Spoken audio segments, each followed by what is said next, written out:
Welcome back to another one. Getting ready to go through the timing on this. I do have the timing belt off and everything. Got the valve cover off to be able to get to the lock groove here. You can't really see it with the splash guard on it. I can take it off to get to it to show you here, but you can see if you look down through that crack, which you really can't see on camera. I'm looking for both the lobes for cylinder 1 to be in the up position, and then this to be able to lock in. And those both are on the up position, and I can lock that in. Down here on the flywheel, of course, hard to see. See if I can get you down in there.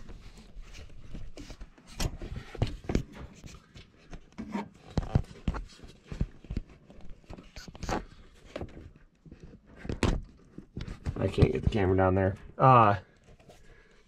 There's a mark on the flywheel, and then there's a mark on that transmission bell housing where an arrow kind of points at it to get it lined up.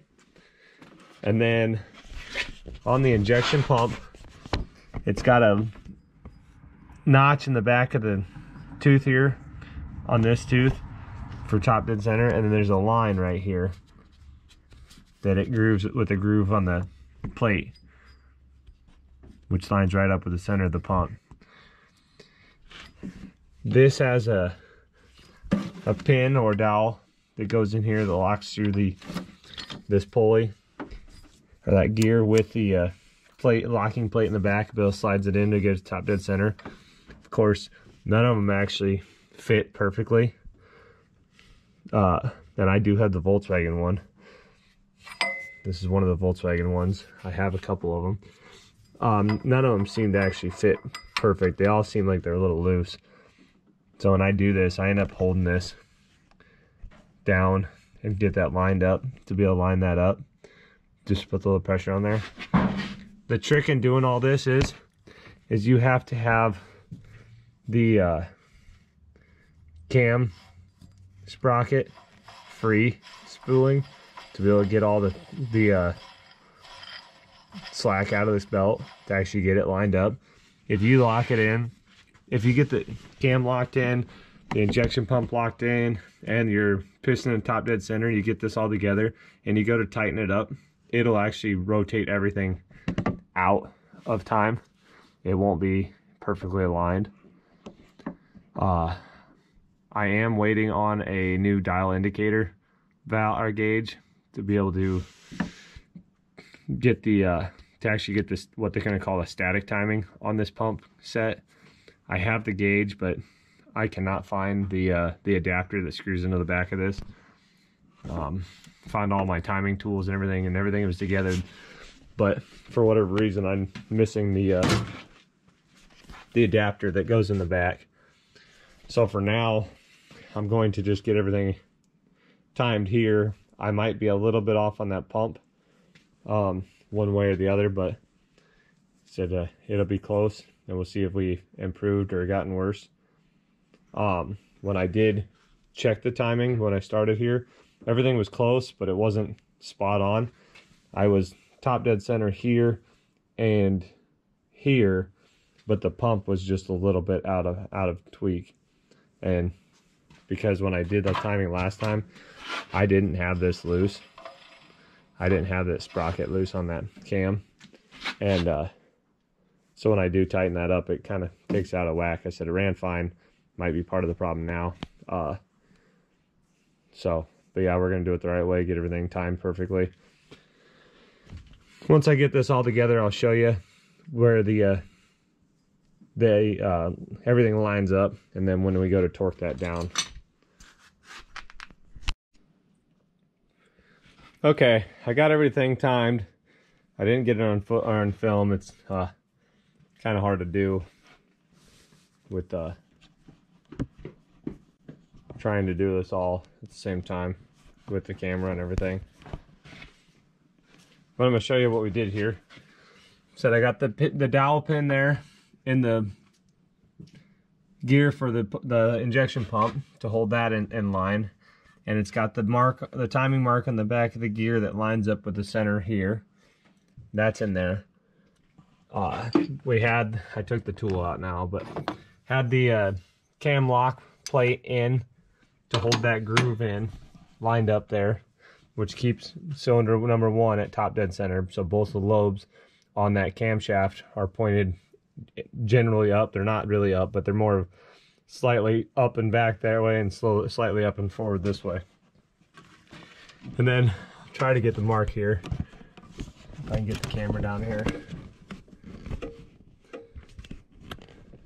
In that hole, right about there, that little hole there, there's it's basically like a chisel mark that's in the flywheel. And then on the bell housing, there's a cap that goes in that hole, but on the threads there's a point that comes down. It comes down to a point, and it points right at the center of that line to get it lined up there for marking top dead center for cylinder number 1. So we got all that lined up, got the belt back on,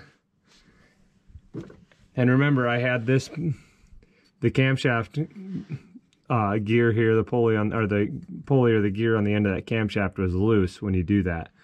You get all that on, and then you can tension the belt, and you want you want it to be a little loose. I forget the measurement, but I've never actually used the measurement because I don't have the tool for it. But I said you want to be able to twist this. I forget if it's up and down 1/2 inch, but I said this is about how it's always been for the lifetime I've ever had the vehicle. Then I can get the book out and show you guys later, I guess, too. But I said this holds it all in time though, this way, and actually works pretty good. And then when you get all that timed, and tightened, that tensioner till it tightened, then you can retorque your camshaft gear here. And that's 83 foot-pounds is what that gets torqued to. And when you torque that, you actually want to take that cam lock plate out. You want to take that out. You don't want that in there.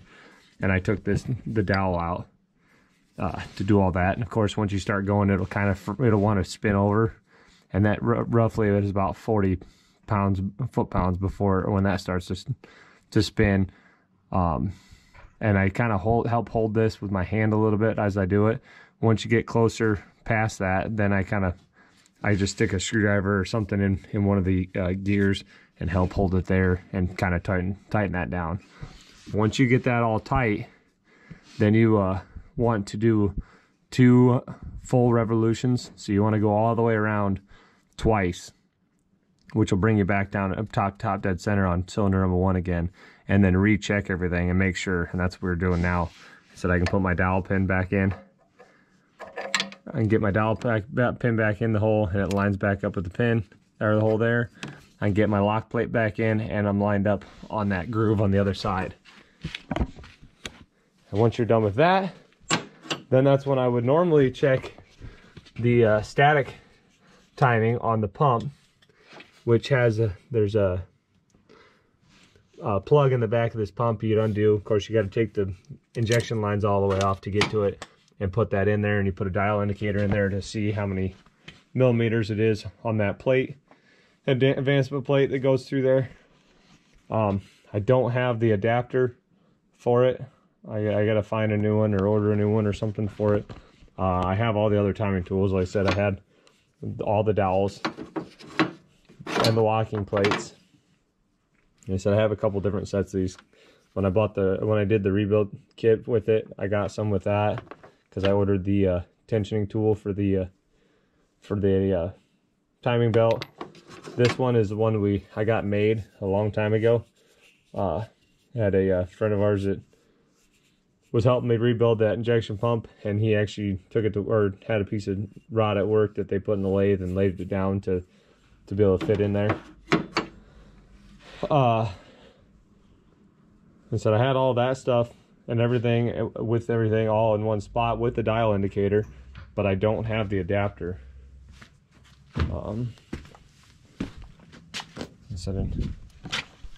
Here's the dial indicator. I said I had the dial indicator, but I don't have the adapter that would go, it hooks up to here. It's just a tube basically, but this would slide into, but it threads into the back of that pump, and then you would be able to center it and go that way. But like I said, I don't know where that's at, so I'm gonna have to either try to find it or order a new one. But for now, I'm gonna leave it where it's at, and I mean, we're pretty close. You can advance it a little bit in that. We'll be fairly close where we're at. Like I said, you could be off by a little bit, but we'll see how we how it goes right now. I'm gonna get everything set back up here, and we're gonna try to start it and see what happens. All right, I'm gonna pull the, whoops.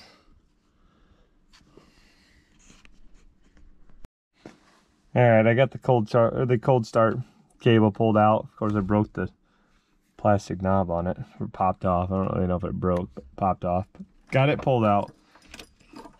Let the glow plugs run. Once the glow plugs go off, I'm gonna try to start it.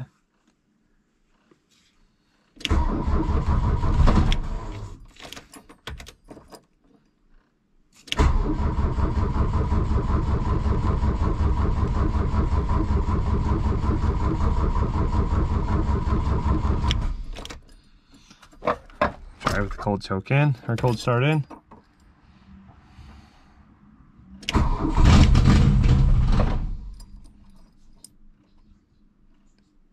With that cold start cable pulled out, it advances the timing, so.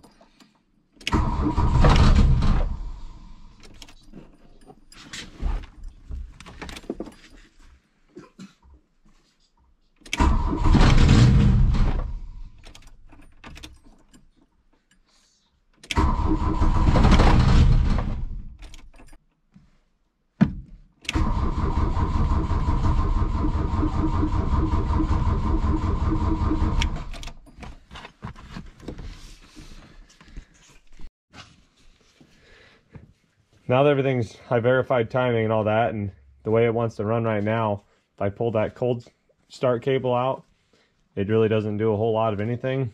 It kind of pops off, but barely. If I push it in and it almost wants to idle, we're going to have to adjust that timing on that pump. So I might not have to wait on that. Either try to find them, which I'm going to dig around today and see if I can find it. The adapter for the back of that, or just order a new one. Or see if I can find somebody that's got one to be able to screw into that and check our timing on the pump, because I think we're heading in the right direction right now. So it just still makes me concerned of what the heck was going on, because this is not what happened the last time. I said before, it would go full throttle. I mean, it would just way over rev and then instantly die. Go 0 to 100 and then back to 0. So but before I get tearing into that pump, I want to, like I say, go back to basics and verify everything. So I'll so I'm gonna find that today, or order a new one, and hopefully have one here next couple days and be able to continue working on this. That cold start cable, if you didn't know, comes through here, and it comes down, and there's a lever down here that it hooks to, which pulls the it pulls it forward, and it just advances the timing in there, which is what we can do by, if we can twist this pump forward or backwards, we loosen up the bolts to be able to twist that. So the gear is still in the same orientation on the pump. We're just going to twist the pump one way or the other to be able to line that up. You know, advances everything in there, or internally, to be able to give it timing in the pump. So, like I said, for now, I'm going to just see if we can find that or get one ordered here and go from there. Thanks for watching, and I hope to see you on the next one.